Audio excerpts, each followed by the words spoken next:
ఈరోజు మనం ఒక కథ గురించి మాట్లాడుకుందాం. శిలువపై వేలాడుతున్న ఒక దొంగ కథ.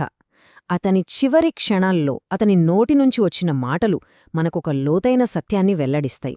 అతని కథలో మనకోసం దాగి ఉన్న సందేశమేంటో ఇప్పుడు చూద్దాం. ఆలోచించండి, ప్రాణం పోతున్న వేళ తీవ్రమైన నొప్పితో బాధపడుతున్న ఒక వ్యక్తి నుండి వచ్చిన ప్రార్థన ఇది. ఈ మాటలు వినడానికి చాలా సామాన్యంగా అనిపించవచ్చు, కాని అందులో ఒక అసాధారణమైన కోరిక దాగి ఉంది. ఒకసారి ఆలోచించి చూడండి, ఒకవేళ మనం ఆ స్థానంలో ఉంటే ఏమడుగుతాం? ఈ నొప్పి నుండి నన్ను విడిపించు, నన్ను బ్రతికించు అని కదా. కాని ఈ దొంగ ఆ దారిని ఎంచుకోలేదు. అతను భవిష్యత్తులోని ఒక రాజ్యం గురించి ఎందుకడిగాడు? అతను అలా ఎందుకడిగాడు అనే ప్రశ్నకు సమాధానం అతని ప్రార్థనలోనే దాగి ఉంది. దానిలోని ఆ అసాధారణమైన కోరికను ఇప్పుడు కొంచెం లోతుగా పరిశీలిద్దాం. ఇక్కడ ఈ పోలిక చూడండి, చాలా ఆసక్తికరంగా ఉంటుంది. ఎడమవైపున ఉన్నవి మనం ఊహించే సాధారణమైన కోరికలు, నొప్పి నుండి ఉపశమనం, జీవితంపై ఆశ. కాని కుడివైపున అతని ప్రార్థన పూర్తిగా వేరే స్థాయిలో ఉంది కదూ. అతను తాత్కాలికమైన శరీరం గురించి కాదు, శాశ్వతమైన ఆత్మ గురించి ఆలోచిస్తున్నాడు. అవును, ఆ దొంగ దృష్టి భూలోకం నుండి పరలోకం వైపు మళ్ళింది. అతను శారీరక బాధను కూడా దాటి ఒక గొప్ప ఆధ్యాత్మిక సత్యాన్ని పట్టుకున్నాడు. అందుకే అతని కోరిక ఇంటికి వెళ్లడం కాదు, ఒక శాశ్వతమైన రాజ్యాన్ని చేరడమైంది. అతని ప్రార్థనలో ఉన్న ఈ లోతును చూస్తుంటే ఒక అద్భుతమైన పోలిక గుర్తొస్తోంది. అతన్ని మనమొక పడమటి జ్ఞాని అనొచ్చు. ఎలాగైతే తూర్పు నుండి వచ్చిన జ్ఞానులు బాలుడైన యేసుకు కానుకలు సమర్పించారో, ఈ దొంగ కూడా తన చివరి క్షణాల్లో 3 అమూల్యమైన కానుకలను సమర్పించాడు. ఇది చాలా శక్తివంతమైన పోలిక కదా. ఒకవైపేమో రాజులు సంపదతో వచ్చారు, మరోవైపు శిలువ మీద ఒక దొంగ.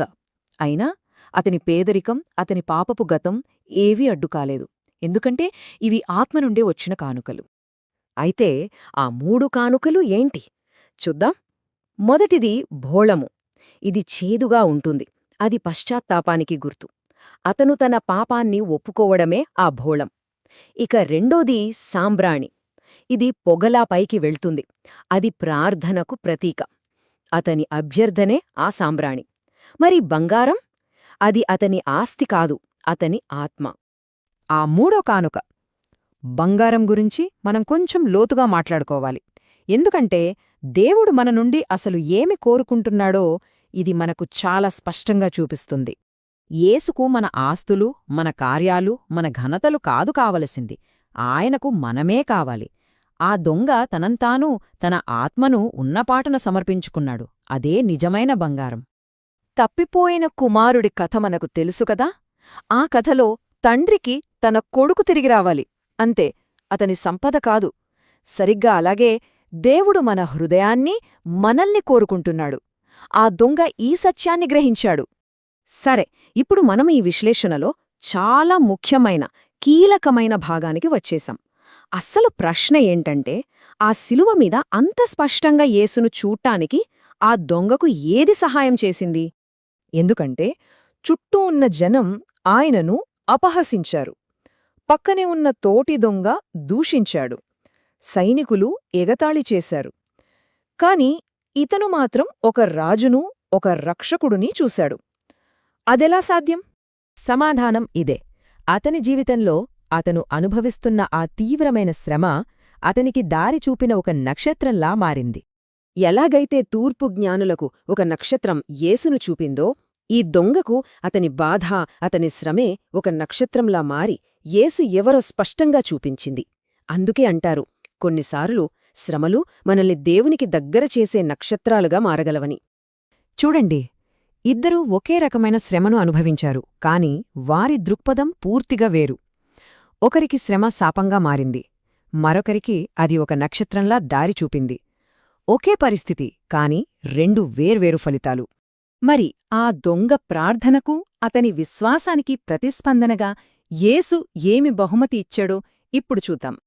ఇక్కడ ఒక విషయం గమనించాలి. నీవు నీ రాజ్యంలోనికి వచ్చినప్పుడు అని దొంగ అడిగితే యేసు నేడే అని సమాధానమిచ్చాడు. అతను అడిగిన దానికంటే గొప్ప వాగ్దానాన్ని ఇచ్చాడు.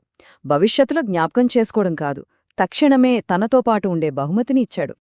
అంటే యేసు అతని గతాన్ని చూడలేదు, అతని పాపాల జాబితానడగలేదు, కేవలం అతని విశ్వాసాన్ని, అతని హృదయాన్ని చూసి క్షమించి తన రాజ్యంలోకి ఆహ్వానించారు. ఇది దైవకృపకు ఎంత గొప్ప నిదర్శనమో కదా. ముగించే ముందు ఈ ప్రశ్న గురించి ఆలోచిద్దాం. ఆ దొంగ శ్రమ అతనికి రక్షకుడిని చూపింది.